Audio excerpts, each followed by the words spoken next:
Fairy Tamm, Second Generation, The Autobiography, Volume 2. Chapter 1, The Androids of Tara.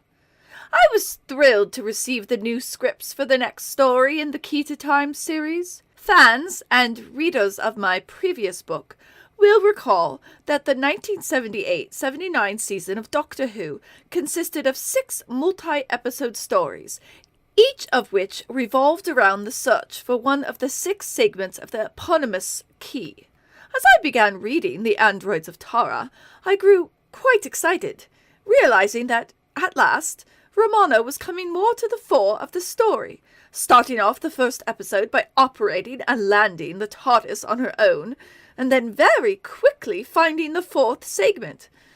Also, I was delighted to discover that I was playing not just one, but 4 parts in the plot, namely Romana, Android Romana, Princess Strella, and Android Strella. What more could a girl desire? David Fisher, who wrote the script, had constructed a very gripping tale based on the illustrious Anthony Hope novel of 1894, The Prisoner of Zenda. The book had been adapted many times, mainly for film, but also stage, musical, operetta, radio, and television.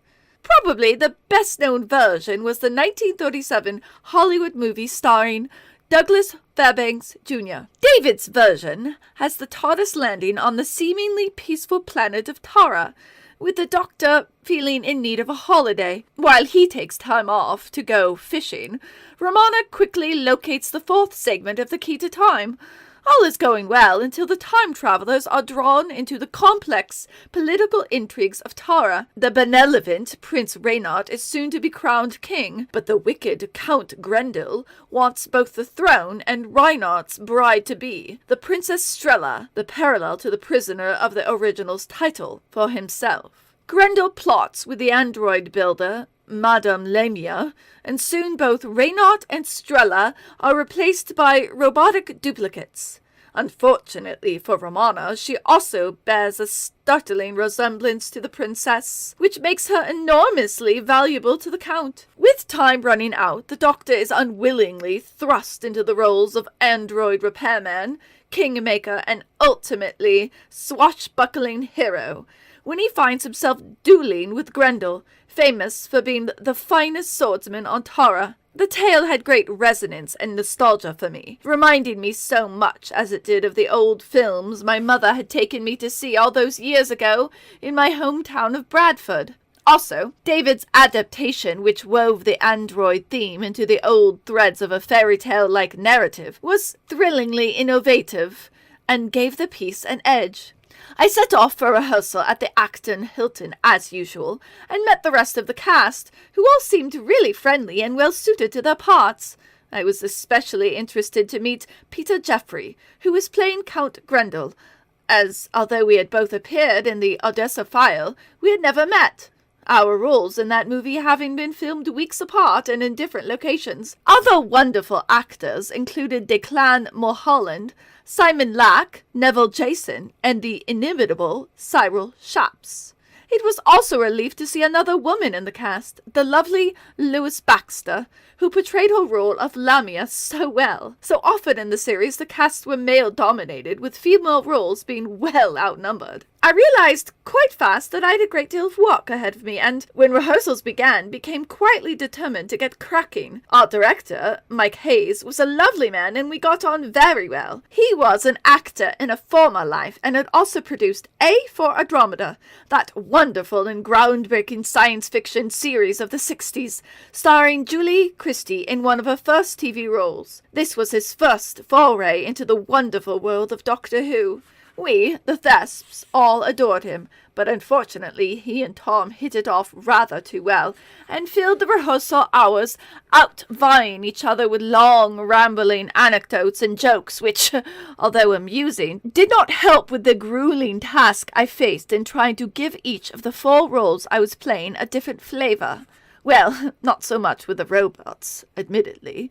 They were much of a muchness. But I certainly wanted some help from Mike in deciding how to play Strella. Not much was forthcoming, so I had to grapple with it on my own. Most unfair. To be suddenly landed with such an overwhelming task and then not to have the director to deal with it. I thought longingly of George, spent in Foster, and how he would have shut Tom up right away and got on with the show. Oh well.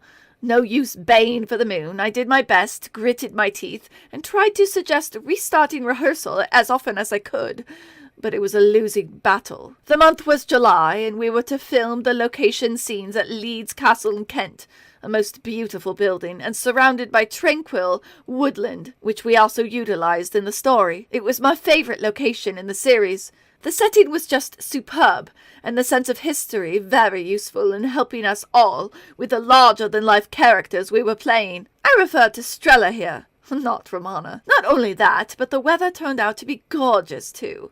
A week of sun, unheard of for location filming usually.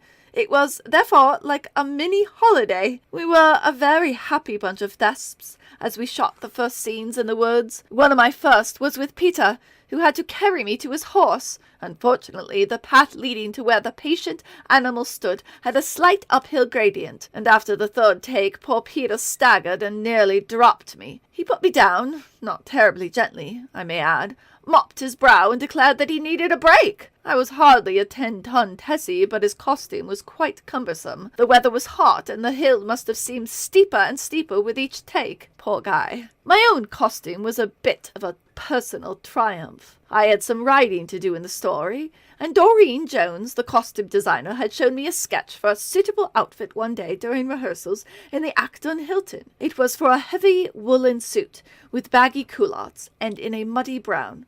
I hated it on sight, and was wondering how I could tactfully tell Dorian when Graham Williams suddenly appeared, glanced at the sketch, and said, "Woo, Dorian, we are filming in summer, darling." Whew, saved by the producer. Dorian, Graham, and I sat down over lunch that day, and between us designed the new costume that was to be the most admired of all Romana's threads. I chose the colors and the fabrics, satin and velvet, two of my favorites. Doreen designed the cutaway jacket and the other main features, and Graham added the hat. The finished ensemble was a virtual triumph and my favorite costume of the show. In fact, that particular costume had received more fan mail over the years than I have. Strella's costume was another masterpiece and looked even more fabulous on screen than off. My favorite scene in the 4 episodes is the one where Strella and Romana, both dressed in the costume, are sewing and chatting cosily together, with a corpse lying in the background. It is so surreal. Back in Kent, we moved on to another scene where Tom was fishing in a lake. He had been supplied with a very handsome fishing rod, which the props department was particularly proud of, as it was an authentic and very valuable antique. Take after take ensued before finally Tom gave a particularly theatrical flourish to the rod, and it slipped from his grasp, flying over the lake and landing in its depths with a loud plop. Consternation and panic sprang up among the crew. The rod was only on loan to us. What to do? Luckily, Tom's stunt double, Terry Walsh, was on hand. He manfully stripped to his underpants and plunged into the lake, diving time and time again until the rod was found, to a cheer of appreciation each time. What a hero! Terry was also an accomplished sword fighter. He arranged the dueling scenes, and a great horseman, too. Another skill which he actually taught me between scenes was aikido, a Japanese martial art which is designed to use the motion of the attacker in self-defense rather than opposing them. It was great fun to learn the odd move or two, and I became quite expert, thanks to Terry's patient tuition. One day we were practicing a move which involved close body contact. Terry had his arms around my waist and was grasping me quite firmly from behind. It was my task to try and get out of it, by pushing backwards and using his weight to throw him to the ground. We tussled for a few moments, and then I heard an angry bellow. "Hey! What are you doing to my wife?" A running figure approached, whom I immediately recognized to be Marcus, my husband. He was visiting the location that day, as it was only a short journey from London, and had arrived early. Terry sprang back in embarrassment, only just preventing Marcus from landing a blow on his nose, as he explained what we were up to. It took a few minutes to convince my angry spouse that nothing untoward was afoot, but then we all had a good laugh about it, with Terry promising to throw in a free aikido lesson for Marcus later, too. Terry had had a narrow escape. I am sure that, among the many dangers a stuntman had to face, confronting an actor's protective hubby was something he had never envisaged. Terry had his work cut out on the androids of Tara, what with the fights, duels, and other stunts he had to arrange, as well as horse riding, when he doubled for Tamm. We had discussed the possibility of my executing the riding required from Romana's character myself, and not using a double. The first riding scene, with myself and Peter both astride the horse, at the beginning of episode 1, was executed at a slow amble, so we had no worries over this one. However, there was a later scene where Romana had to escape from the castle on horseback at a somewhat brisker pace. I had been a proficient rider since the age of about 7, when I managed to pay for an hour's tuition a week with the money from my paper round up in Yorkshire. Later, when I moved to London, I rode regularly in Richmond Park, and when Marcus and I were married, we assumed a Saturday habit of an early morning hack on Wimbledon Common. However, I was mindful of my previous experience when I had fallen off a horse whilst filming The Return of the Saint, when I had injured my back very badly. I had also had a horrific experience in France, where I had been working for a French family during the long summer holidays prior to taking my final year of A-level French. I was teaching English to the child of the family, and some friends of theirs had invited me to the country, where I rode bareback for the first time. I galloped off on the horse, who decided to swerve swiftly to the left.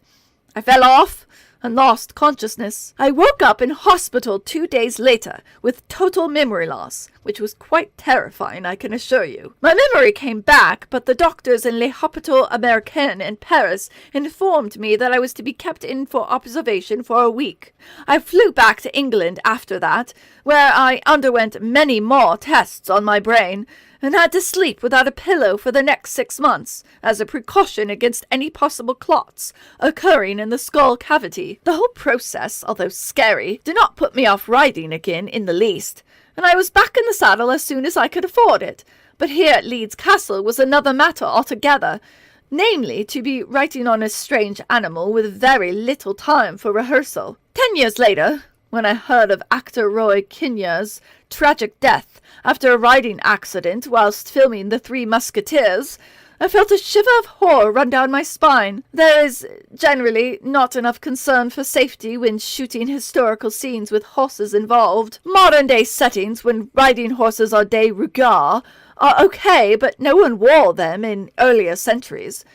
Actors are always so brave in coming up with whatever the scene requires, but this can be extremely foolhardy where equestrian skills are concerned.